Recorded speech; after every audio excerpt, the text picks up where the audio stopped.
Trevor, Lane, Lakers, Nation. Let's start with this, Trevor. What are the chances we will see Bronny in a Lakers jersey by next season? Bronny by next season, I would say not great. I really think he's going to wind up, I don't know what school, but I think he's going to wind up going back to school. I mean, the new rules or newer rules that allow players to declare for the draft and then later withdraw to just kind of get some feedback. I think that's probably what's going to happen here. If he doesn't, then sure. I mean, the Lakers, they could have some second round draft capital they could use to potentially pick him up. But from what I've seen, and I've yet to really do a deep dive into the draft, I'm a little bit behind in terms of all that stuff. But Bronny, it doesn't seem like he's going to be a high draft pick unless it becomes a situation where LeBron says, hey, wherever he goes, I go. Oh, yeah. Then who knows what's going to happen, but doesn't seem like that's the way this is going to play out. So I kind of think that he's going to wind up going back to school. What would that mean for the Lakers if that did happen with LeBron? If that did happen, I think the Lakers would do everything that they could to probably draft him and see what they could do to keep LeBron. I mean, from everything we've heard, the Lakers want to keep LeBron. They want him to retire as a Laker. They want to extend this relationship, however long he's going to play. So I would imagine they would probably do what they could within reason to draft Bronny, but that would become a very interesting situation. And then the Pelicans' decision with what they want to do with the Lakers' first round pick, whether they want to take the pick this year or next year, would become that much more interesting if the Lakers really needed a decently high pick in order to try to get Bronny. That would certainly be a hurdle for the Lakers to overcome. Staying on Bron for a second, shooting over 40% from three. Obviously, he doesn't have the defensive impact he used to. Obviously, not the same athlete. But is it fair to say he's more skillful than ever before? Yeah, I mean, he's been tremendous. And look, 39 years old. We all know that he's careening towards 40, and yet his 3-point percentage has now jumped up big time from last year. He's made major strides there. He was able to put in a lot of work on his shot over the summer. And the results you could see them. And this is kind of what happens as players get older. They have to rely a bit more on their outside shot. I mean, it's an extreme example, but we saw Jason Kidd, who came into the NBA as essentially a non-shooter from behind the arc until the end of his career. That's essentially all he did was shoot threes in terms of his own offensive production. So LeBron, the 3-point shot coming along, it's great timing for him. As we've noticed, he's not quite as he's still an incredible athlete, but not quite as quick as he used to be. And so the ability to knock down that three at a high rate has been a major addition to his game this year. I believe he shot 32% last year. Now he's above 40% this year. So that's definitely helped him sustain the level of efficiency that he's got, despite maybe having lost half a step, a quarter of a step. I mean, this guy still can throw down lobs and all kinds of crazy stuff, but he's certainly not quite the guy that he once was. It's interesting. Like, I think the same way as you when I'm watching. I'm like, maybe half a step. But then if you go back to like prime Bron, full speed down the court, that's when you really say you lost it. Not watching him now, just going back to those videos, you're like, wow, that was a different guy back then. Yeah, absolutely. Absolutely. And it just goes to show how far ahead he was back then, just how an absolute, I mean, freak athlete he was at that point.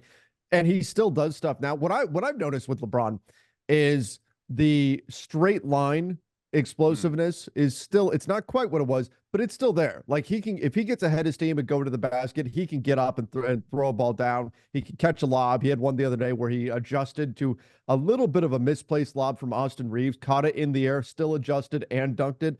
I mean, that straight ahead stuff, he's great. It's the lateral quickness. It's the quick short burst, the quick closeout to the 3-point line. That's the kind of stuff where he has to stop and then go. That's the kind of stuff where you've noticed a bit of a drop off from him. I've spoke to the fact that I think is a fact that the Lakers season has been such a roller coaster, right? Like there was ups, there was downs, but the last 30 haven't been bad. It's been pretty good. 21-9 in the last 30. You actually had this in one of the podcast titles for Lakers Nation. And I'll ask you, how good are the Lakers?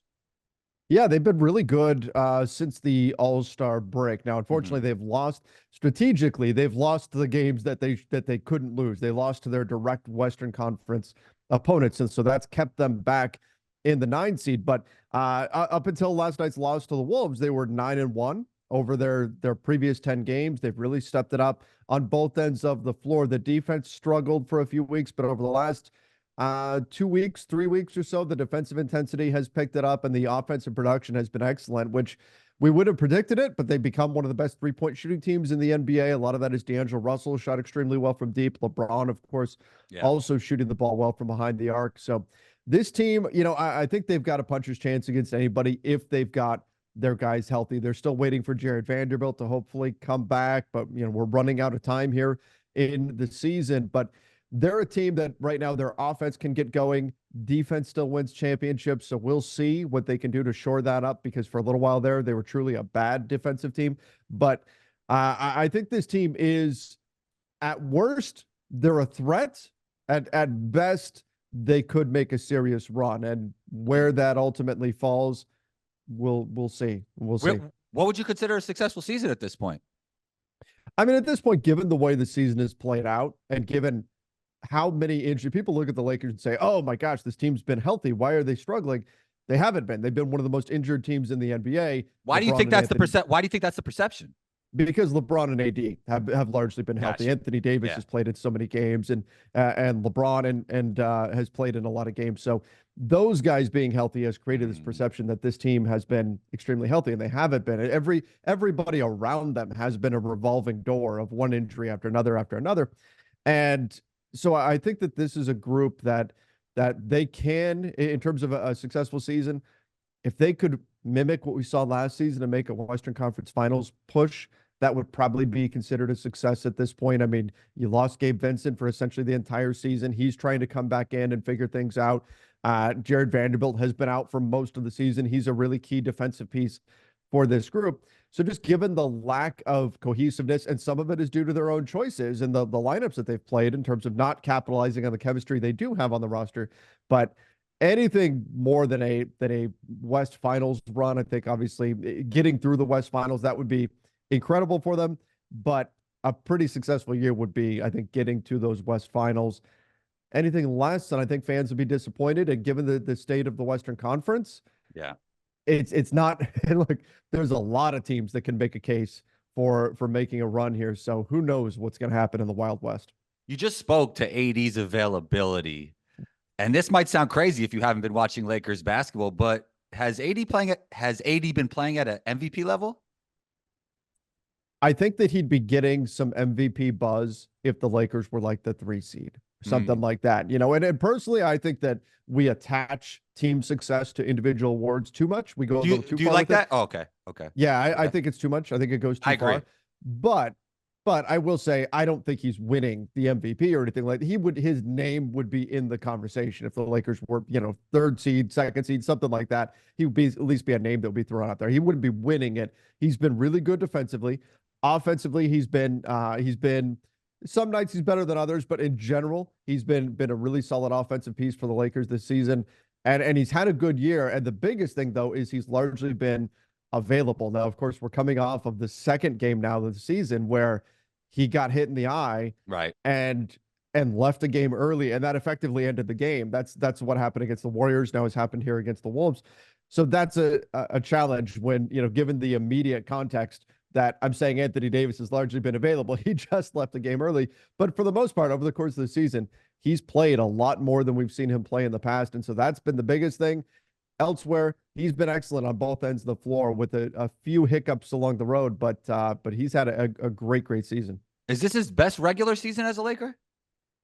I think so. I think it's his best regular season. 2020, he was great. The 2019-2020 season, he was great as well, especially his ability to shoot the 3. That season was a big deal. Right. That's faded as time has gone on. He's picked it up a bit recently, but given how much this team now relies upon him, it's really become his team. I mean, LeBron James, he is a guy who can drop 40 any given night, but he's not doing it every single night. Every night he'll give you 20 plus and 8 and 8 and all that. He'll still do that, but he's not going to put the team on his back every single night. Anthony Davis has needed to be much more consistent this season, and that's what we've seen out of him this time around. AD has to be the best player for this team to win a championship? I think so. I think not. I think he doesn't have to be the best player on the team, right? Like if LeBron has a transcendent game, that can happen. I think LeBron's ceiling is still higher than Anthony Davis' ceiling. He can have a game. Let me ask you, is it higher than any players in the league? his ceiling. One day, because we saw that one half, right? He had dropped Yeah. 26. Do you still believe that to be the case? I don't know if it's higher than any player in the league. There's so Mhm. many guys that could be so explosive and can Jokic, go yeah, go. yeah, yeah, Yeah, I mean, yeah, Jokic yeah. can do crazy things. But I think Anthony Davis. I think the key for the Lakers is Anthony Davis needs to be as good as the other team's best player. And if you've Okay. got that, then the Lakers are in really good shape. Where they get into trouble is when Nikola Jokic is Yeah. decisively better than AD. If Domantas Sabonis is better than AD, that's where the Lakers start getting themselves into trouble. I think that's part of the reason why he's not getting. I mean, he probably will go all NBA, but like MVP buzz, all NBA buzz. Obviously, it's the record, but also too, we've seen AD play really well against Jokic, and Jokic was just so much better. So Yeah. everybody looks back at that last playoffs, and they kind of mix that in with the regular season when you're not watching Lakers on a day to day. Yeah, absolutely. Those are big, national TV matchups that everybody's going to remember. They're Yes, going to stand yes, out. And AD hasn't always been the best against some of those guys. Even Alperen Sengun has given him some trouble, and he's fantastic. But yeah, these big kind of physical centers can sometimes give AD a little bit of issue, and that's popped up a number of times this season. yeah. If Jokic gives you trouble, if Jokic gives you trouble, I guess maybe Jokic could give you trouble as well, right? Yeah, yeah, absolutely.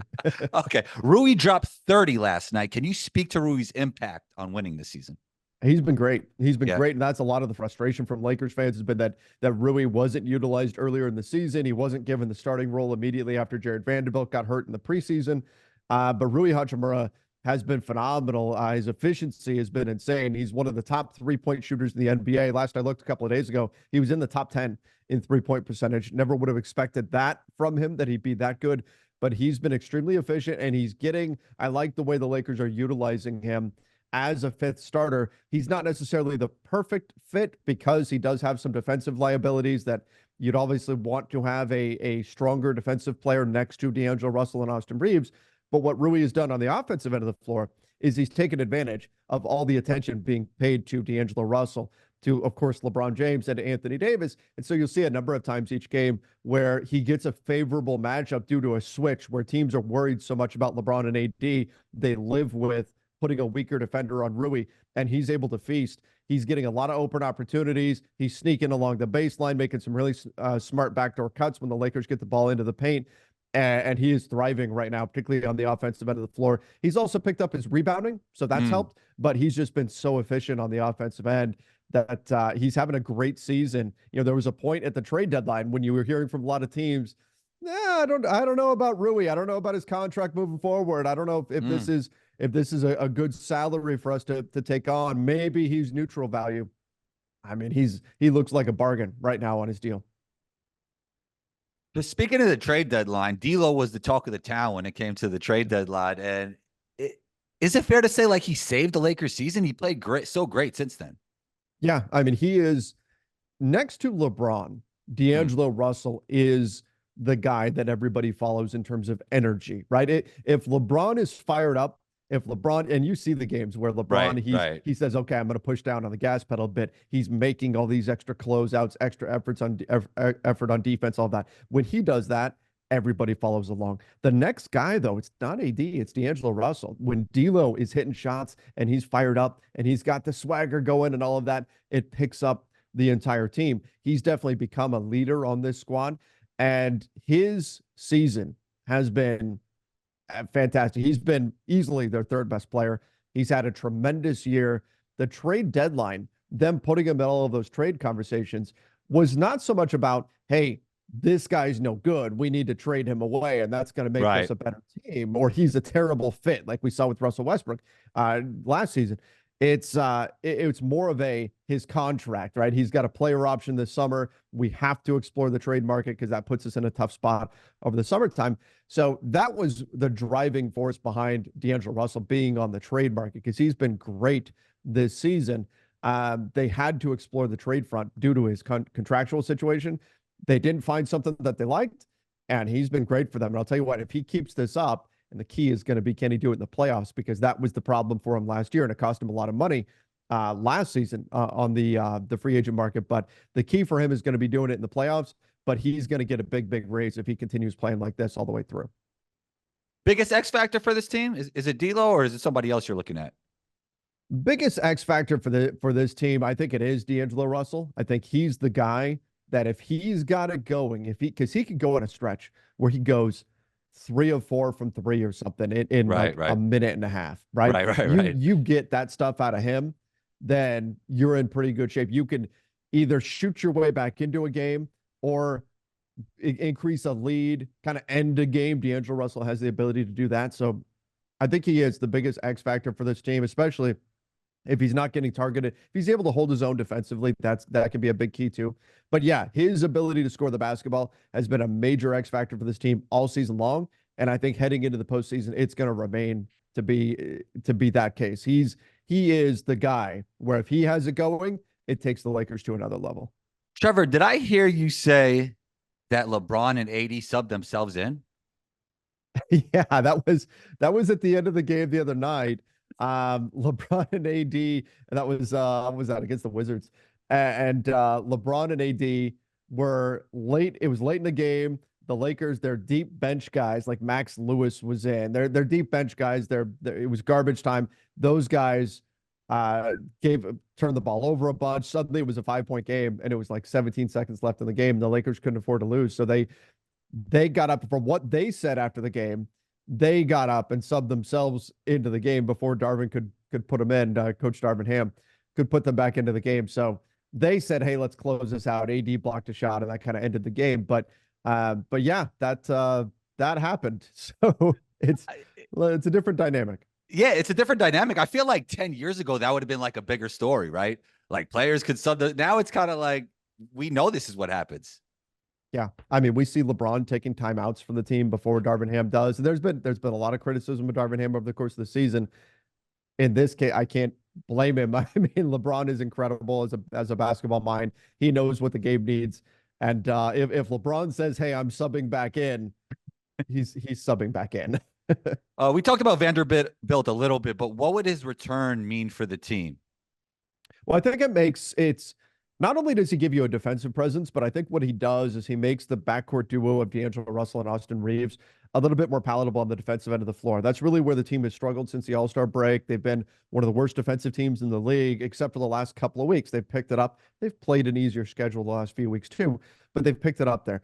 But what Jared Vanderbilt does is he gives you a plus defender that can make up for some of the deficiencies of that D'Lo and Austin backcourt pairing. Now you're getting Gabe Vincent back in the fold. Spencer Dinwiddie has been pretty solid defensively, so that's helped to kind of raise the floor for them defensively as well. But Vanderbilt is really the piece that can make that work, and just their offense, Austin's offense and D'Lo's offense, can also help to mitigate Vanderbilt's defense or offensive concerns as well. So they really kind of fit together. So that's what he does. He gives you another guy that can be a pesky defensive player on a team that could certainly use them. He gives you another rebounder, which they've struggled in that area as well. So he gives you somebody that can do all the things that the team needs. And I think to a degree, he unlocks the viability of your backcourt right now, knowing that they've got a particular weakness. He can help to kind of paper over some of that. So I think he's an important player for them. My concern is what version of Jared Vanderbilt do you get? We saw him come back from his injury in preseason. He came back in December, and he was not Jared Vanderbilt. He was not himself. He was 65, 70% of the guy we're used to seeing. And it Mm. took a month for him to get back to being himself. And then, by my estimation, we got like 5 games of him actually being Jared Vanderbilt, and then he got hurt again. So if he comes back here for the postseason, do we get that kind of 70% version of Jared Vanderbilt that isn't? That guy was not all that impactful. Then we got a taste of what he can really be when he's 100%, and he got hurt again. If he's close to 100%, he can make a difference. If he's that 70% version of himself because he's still not back from the injury fully, that's not going to make as big of a difference for the Lakers. Speaking of versions, I feel like people forget how good Spencer was with the Nets. If you had to put a percentage on it, how close is he to prime level Spence at this point in his career? I mean, 70% maybe. Mm-hmm. Like it's hard to say because he's totally different. He's Mm-hmm. adapted into a totally different game where now, Right. like with the Nets, we saw so much. He's handling the ball. He's going to run pick and roll. He's going to take and Right. make some tough shots, all of that. Now, his primary focus, and he's hasn't been known as being a good defensive player over the course of his career. Now his primary focus is defense. And when the shots come, the shots come. We saw it against the Wolves where he started getting going early and he started to be more aggressive offensively. But most nights, you're kind of wondering where the shots are, why he's not getting more looks. And a lot of it is just there's other guys on the team that can score. And so his focus has been on being a switchy defender, filling in where Austin Reeves and D'Angelo Russell really struggle on the defensive side of the ball. That's been what's got him minutes on this team. So his role has shifted so completely. Every once in a while, you get flashes of the Nets version of Spencer Dinwiddie when he has to. But for the most part, that's not what's being asked of him on this team. Well, a flash like that could could change a series, right? Like if he has a game like that. Yeah. Yeah. Sure. Absolutely. And we've seen it a few times this season where he's got it going like that when he gets the shots falling and everything. But it's been few and far between for him this season. You expected this kind of offensive dynamo to come in, and it's been the opposite. It's really been his defense that's carried things for him. Subscribe to the NBA report right here.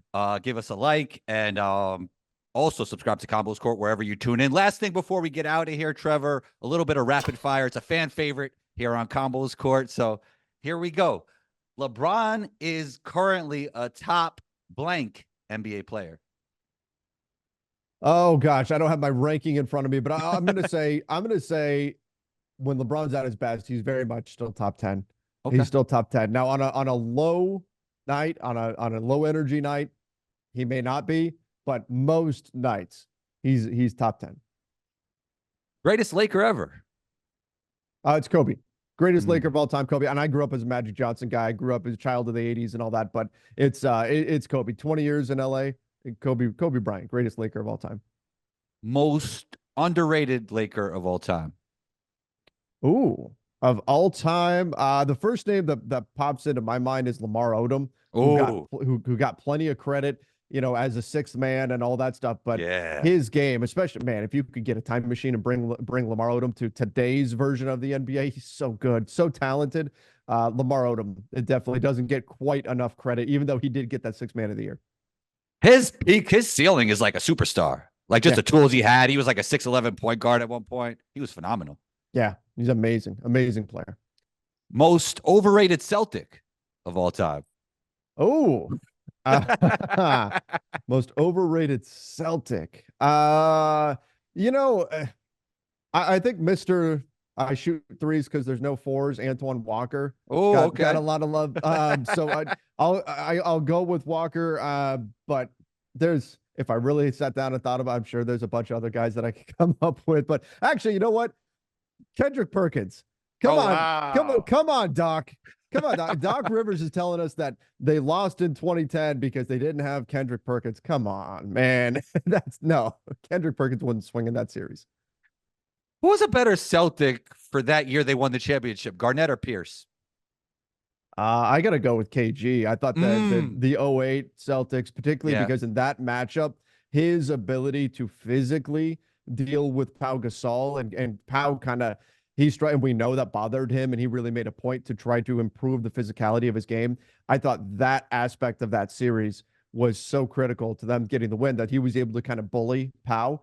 That was a major factor in the outcome. Who would win in a best of 7 series between the current Lakers and the current Clippers? Oh man. I think it would be very close. I think the NBA would love it. Adam Silver would be thrilled with the ratings that they would get. I'll go with the homer pick and be biased and say that the Lakers would get it done. I think their team is structured well enough to do it. But good Lord, I mean, anything could happen in that one. All I could say is somehow, some way, it would wind up with, it would be game 7. The game would be on the line, and somehow the ball would find its way into Russell Westbrook's hands, and it would either be the most catastrophic thing ever for the Clippers or the greatest thing ever for the Clippers, and there would be no in between. Pancakes or French toast? I'm gonna go pancakes. Okay, pancakes for me, for sure. Greatest NBA franchise? Oh, I mean, it's the Lakers. Trevor, great stuff. You're always welcome back on the show. Please let everyone know where they could find you on social media and everywhere else. Sure, yeah. Everybody can find me over on X at Trevor_Lane. You can find me on Instagram at Trevor Lane NBA. Most of my work is over on the Lakers Nation YouTube channel, youtube.com/Lakers Nation. You can also find me on the Front Office Show over on YouTube, Apple Podcasts as well. Same thing for Lakers Nation. But thank you for having me. I really enjoyed this. Anytime. You actually covered the NBA at large on that other pod, right? It's not only Lakers talk. Yeah. Right. Yeah, I do cover the entire league. A lot of it through a salary cap perspective, but yeah, we bounce around all the different news topics and everything like that of the day. Keith Smith and I do. Very cool. Trevor, you're always welcome back on the show, and talk soon. Hey, thank you.